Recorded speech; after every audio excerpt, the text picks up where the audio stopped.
Hello, friends, and welcome to another episode of Chai Talk with Wajahat Ali for the Left Hook Substack. I would be drinking chai right now, but it's Ramadan, so I'm not. But imagine I am.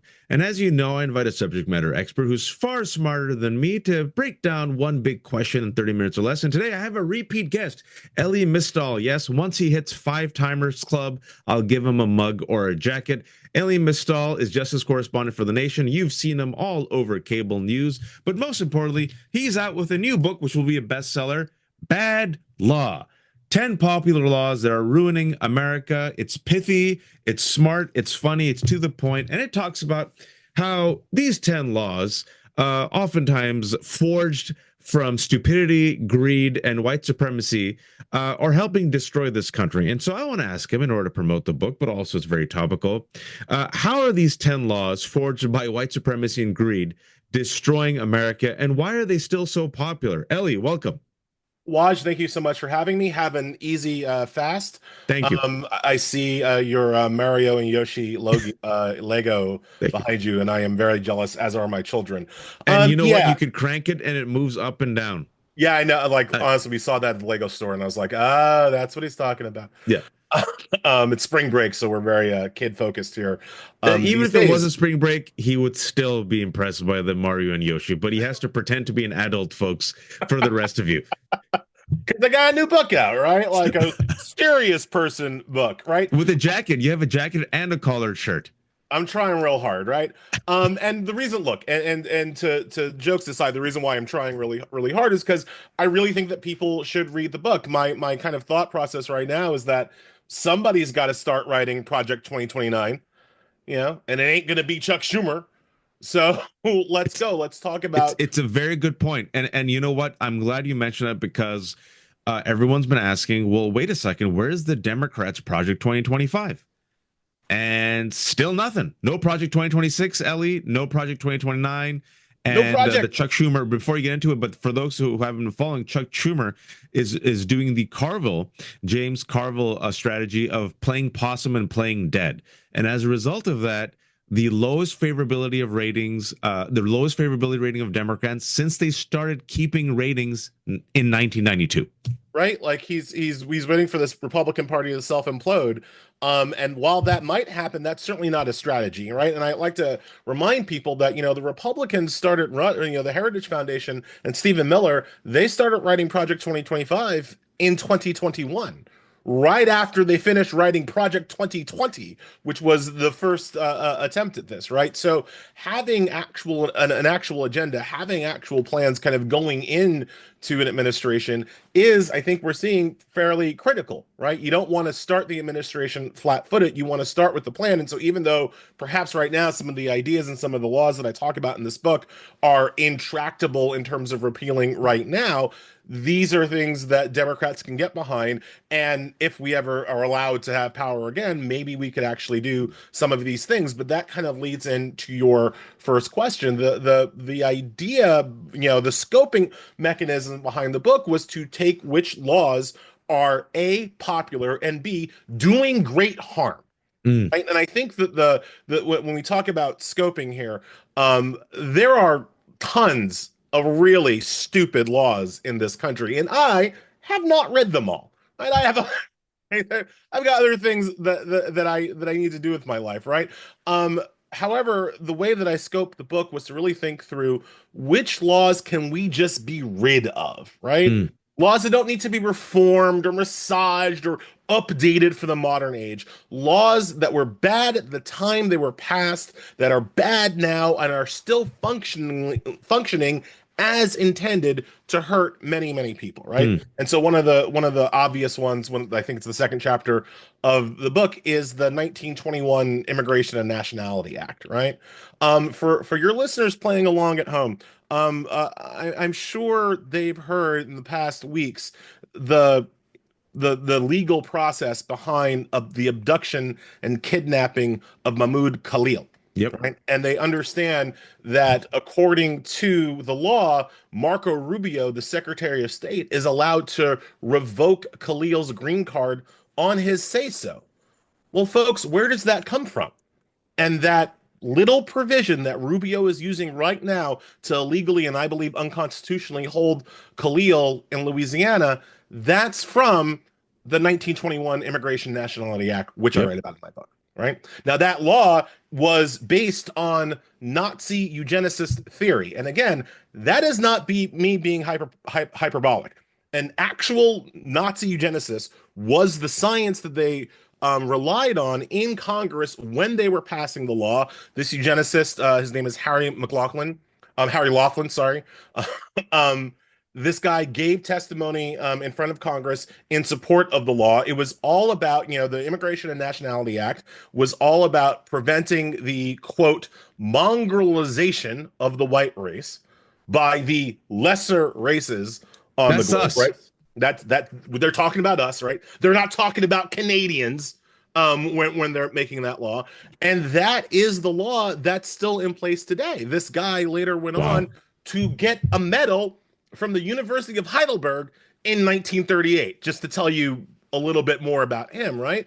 So my argument in the book is, why does this law exist at all? Why do we still have this law? It's clear it wasn't just based on racism. It was overtly based on racism, and the language, much of the language in the law has remained unchanged since 1921.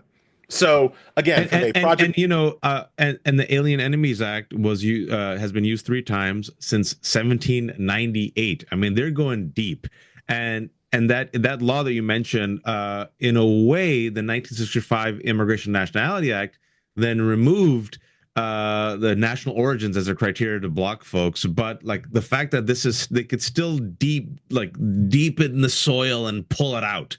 right? And Uh, and and that's what I'm saying goes back to your original question. Like most of our laws, most of our code is based on overtly racist, misogynistic logic, right? Like, and again, at various points in the book, I don't just ask readers to take my word for it. I go back into the history and pull out what the people who passed the law actually said about what it was supposed to do. And they were quite unashamed and unabashed about their racism or corporatism or sexism around passing these laws. And so you see that happen again and again and again. And it's one of the reasons why we need a reformation of our legal code, right? When Republicans get in power, they smash things, right? that's right. When Democrats get in power, we run around trying to like reconstruct things and protect them, right? We're never on the front foot. We're always defensive. We're always in a fetal position. We never have a front-footed positive agenda of like, all right, y'all did this, we're going to do this now. When we have an opportunity, we are going to remake the law along a more fair, more equal, more just, and more racially tolerant way. And It's and, all and so about that's the restoration. argument in the book. It's all about restoration. I think that was a problem with Biden. It's a restoration to a time where it really wasn't that great for women and the rest of us, right? Maybe it was great for like rich white folks, but it still could have been better. And I was having a conversation with a friend where Donald Trump now is destroying the country. But if you really look at it, Ellie, it's been 2 months. He's a consequential president. I mean, look what he's done in 2 months. And I was told, separation of powers. The president can't do it. He has to punt. He has to defer. Even after the Supreme Court gave President Biden, let's be honest, well, it was Trump, but President Biden absolute immunity.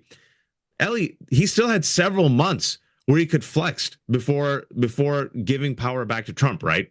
Yeah, look, it's a key argument in my book is that the Democrats sometimes they act toward to protect things, but they rarely make things better. The first chapter in my book is about voting rights, and we talk a lot about how Republicans have moved to destroy voting rights, to restrict the right to vote, to suppress votes, and you could argue that the Biden administration did what it could to push back against the voter suppression inherent in the Republican Party. But they sure as hell didn't make voting easier.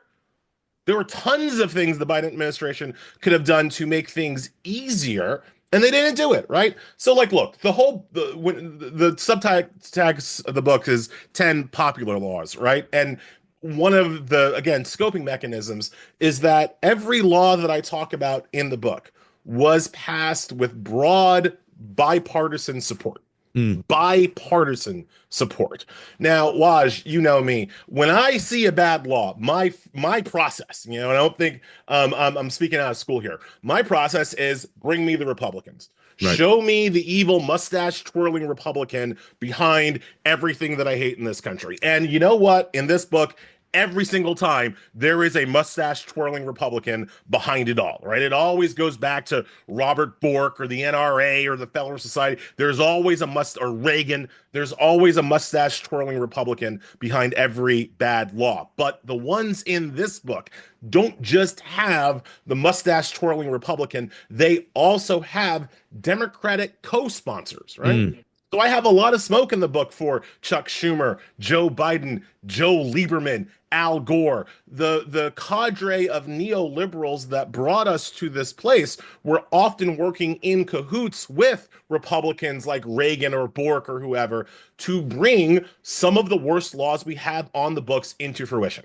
Well, And so specifically the immigration and crime. Talk about like how those intersect, and Democrats were always ready to support and be complicit with the literally the Bond villain Republican. Right. So I have a whole section, a whole chapter in my book about the Armed Career Criminals Act, which is kind of the start of the process that leads to the 1994 crime bill and the mass incarceration Yep. of people in this country. America incarcerates a higher percentage of its citizens than any other place in the world. That should be embarrassing to us. And we obviously disproportionately incarcerate people of color as opposed to white folks, even though people of color are not a majority in this country, right? Why? Well, I go back to 1984 and the passage of this particular law, which is what introduced into the country for the first time the concept of mandatory minimums, a 15-year mandatory minimum for your so-called third strike. Waj, if you asked me straight up, what's a more just way of handling sentencing?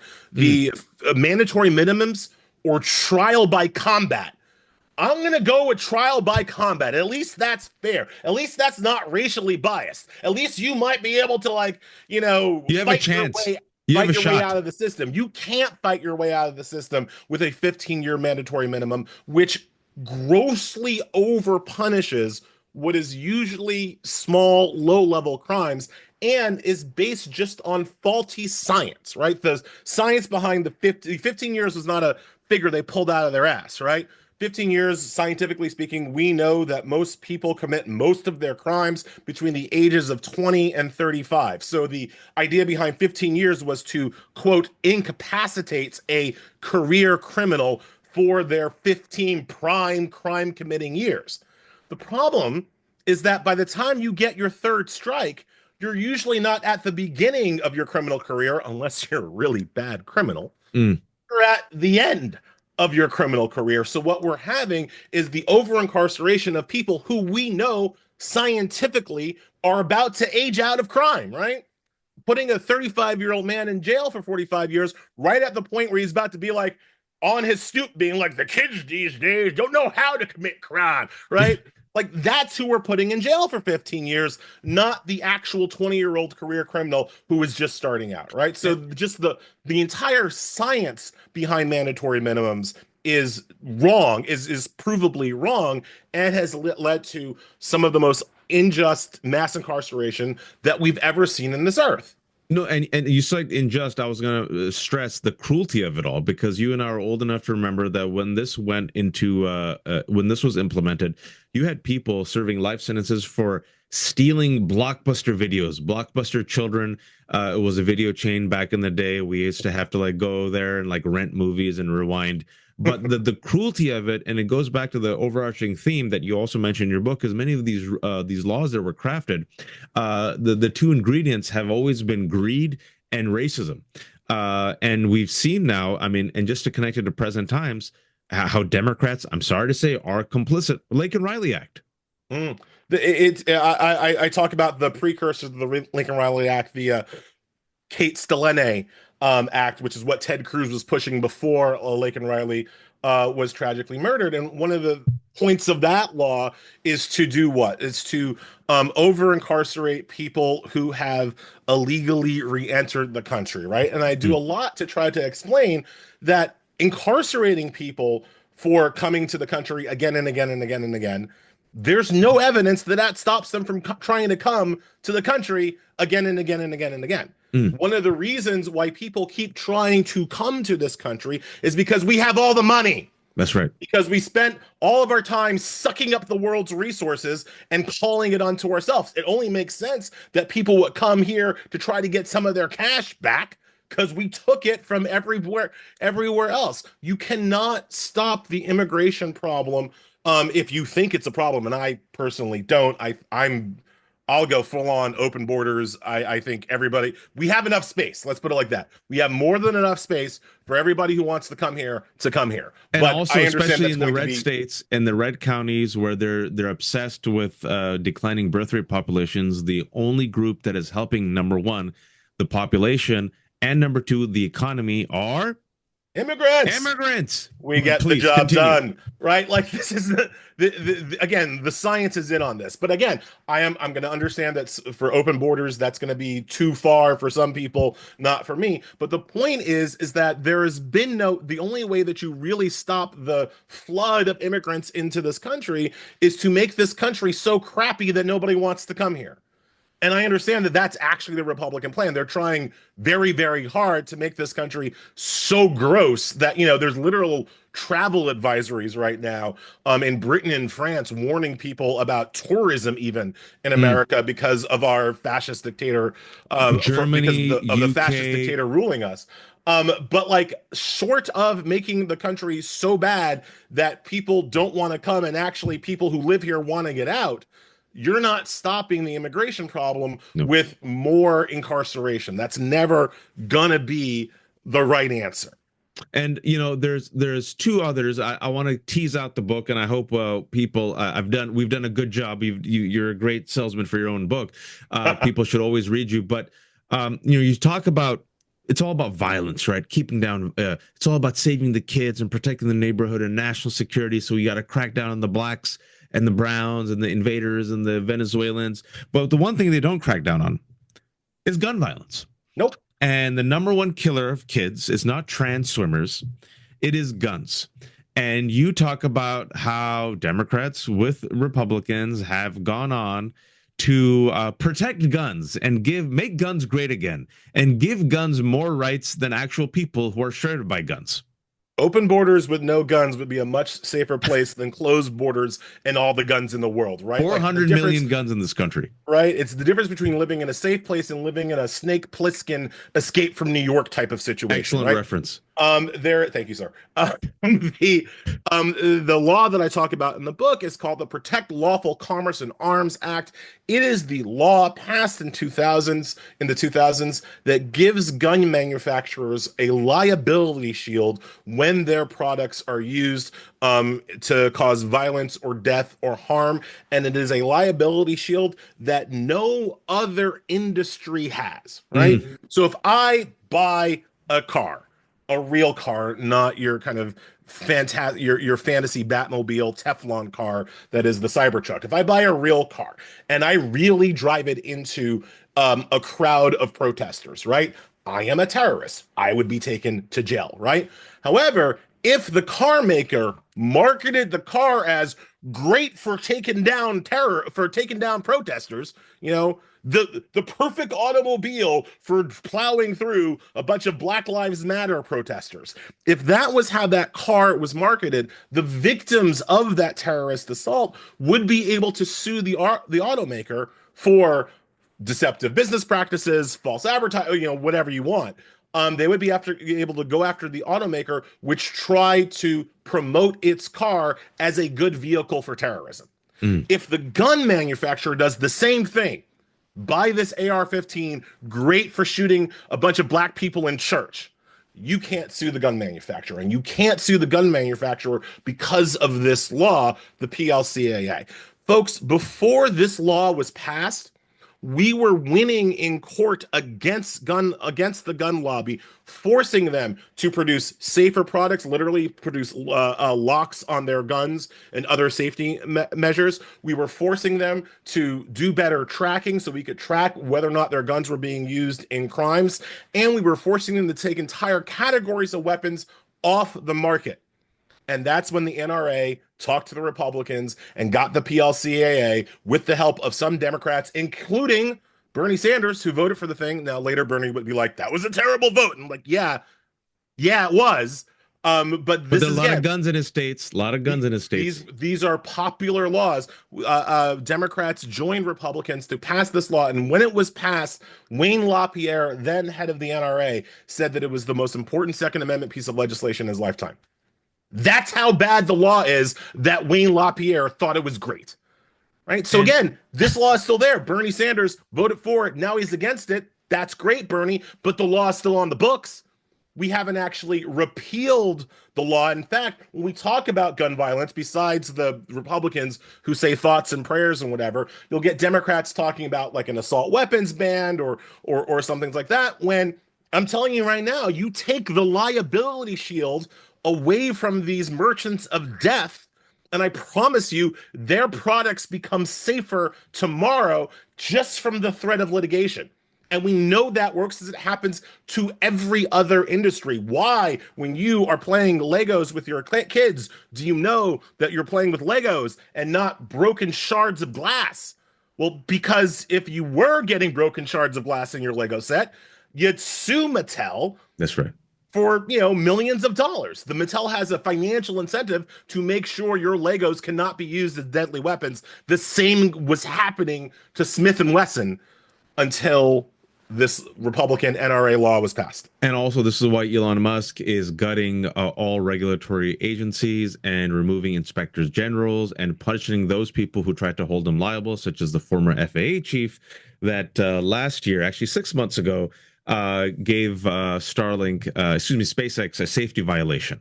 Yep. So this is why they go with their greed and their cruelty and their racism. And Democrats don't meet fire with fire. Democrats pour water on themselves and then punch themselves in the mouth. And meanwhile, Donald Trump openly is like, I'm going to remove birthright citizenship. I don't care. What are you going to do about it? And I'm going to ignore this judge, and I'm going to deport innocent gay barbers here legally because they're brown and they might have a tattoo to El Salvador where they're going to get him tortured. What are you going to do about it? You punk ass B. And then Democrats are like, boo. And that's what's so painful is that they've been complicit. You've seen them be complicit. I mentioned Laken Riley. I mentioned 10 Democrats joined Republicans to censure Representative Al Green, the 77-year-old who had the audacity to call out Donald Trump for threatening Social Security and Medicare. Only 14 Democrats signed the letter saying that Mahmoud Khalil needs to be free. Only 14 of the Democrats in Congress signed that letter. Like this is a party in a fetal position, and this is a party with no plan for ever getting on the attack and ever getting on the offensive. And I try with every fiber of my being and every stroke of my keyboard to try to lay out what an aggressive policy stance might actually look like. I don't want to give away the others. There's 10 popular laws. If there's also abortion rights, reproductive rights. It's in the book. But speaking about Democrats getting a spine, and speaking about honestly having this be a blueprint for them to think differently, to instead of thinking about a restoration, thinking about reformation. And if you see right now, Ellie, I was talking with Danielle about this earlier today. I think some Dems are getting the memos once they saw those poll numbers. Like you've seen them now, like fight. You've seen them now do town halls. You've seen them now call out Schumer. It seems that folks, when people get pissed off, these folks realize, oh, I want to be an elected official. I better get on the move. If we have elections, I don't know if we will. I know people get scared by that, but I don't think Donald Trump is leaving peacefully. And people say I have TDS. I was right about 2020 when he didn't leave. I feel very confident he's not going to leave peacefully. Suppose Democrats get another crack. What should they do out of the gates? All of the above. They need. Are you talking about if they get another crack at an election, which I agree with you, I'm not sure that we are, or if they get another crack at actual power?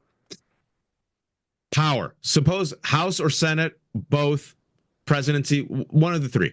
If you ever get power again, the first thing you have to do is liberalize voting rights. You just like Democrats do not do enough to make it easy enough for most people to vote. I argue in the book that we have voter registration requirements for absolutely no reason, that we should have voter eligibility requirements. And if you're eligible, you should automatically be registered to vote. That is not a me idea. That is the idea that comes from the rest of the democratized world, right? Other countries either have mandatory registration or automatic registration. We're the ones who don't. We're the idiots, right? We have to nationalize elections so that instead of having 50 different federal election systems, we have one federal election system that applies equally to all 50 states. So you don't have to wonder, oh, does my state have early voting or not? When can I go to the polls? How can I register? Like again, that makes us look like idiots on the international stage. We Mm. need to shore up our elections, which will make it harder for whatever Trump tries to do next or his progeny try to do next to ever come back. So that's number one. And then number two, if we ever have power again, it goes to my first book. You have to pack the Supreme Court. Like the one of the reasons, one of the ways that Republicans hold on to power even when they lose elections is that they've completely captured the Supreme Court, which does not allow a democratic agenda forward. You have to reform the Supreme Court by adding judges to the Supreme Court. And like if you don't do those two things, if you don't make it easier for people to vote and harder for the 9 unelected judges to vote you down, then you're doing nothing. And I appreciate you saying that. The other guests that I've had on the left hook have said that if the Supreme Court is not reformed and if this power is maintained, essentially they said that Republicans will be in control of the judiciary for the next 40 years. Conservatively speaking, though, they're in control of the judiciary for the next 40 years. If we do nothing, you're just looking at the actuary table, they're in control of the judiciary for the next 40 years. And not just control, extremist control. I wrote earlier in The Nation that if Thomas and Alito retire during Trump's second term, which is a real possibility, Very real. especially with Sam, that we won't just be looking at a Republican majority on the court. We will be looking at a Trump majority on the court. Trump will become, if those two justices retire, the first president to appoint a majority of the Supreme Court since Franklin Delano Roosevelt. And And he who was needed 4 president for terms in a several terms. war to do that, right? Trump will have done it with 2 non-consecutive terms if Alito and Thomas retire. And I can't tell you what the Supreme Court looks like with a Trump majority for the rest of the lives of everybody listening to this show. But trust me, it's bad, right? I Like, could tell you, I could tell you, you could take a DeLorean back to the 19th century. right. Uh, and maybe, and that's me being generous. Elie, thank you so much for your time. Thank you for your writing. I hope you get paid. I hope someone finally pays you on MSNBC or CNN, but we know that's not going to happen. But thankfully, you're writing books, and we can make this book a bestseller like your last one. It's called Bad Law: 10 Popular Laws That Are Ruining America. I believe it's out this week, correct? It is out tomorrow. It's out tomorrow. I'm going to have this out tonight. Shamelessly promote yourself. How can people support you? How can people help you? In addition to buying the book, which I worked very hard on, I'm at Elie NYC on Blue Sky, and I write for The Nation, usually not when I'm on book tour, but usually twice a week.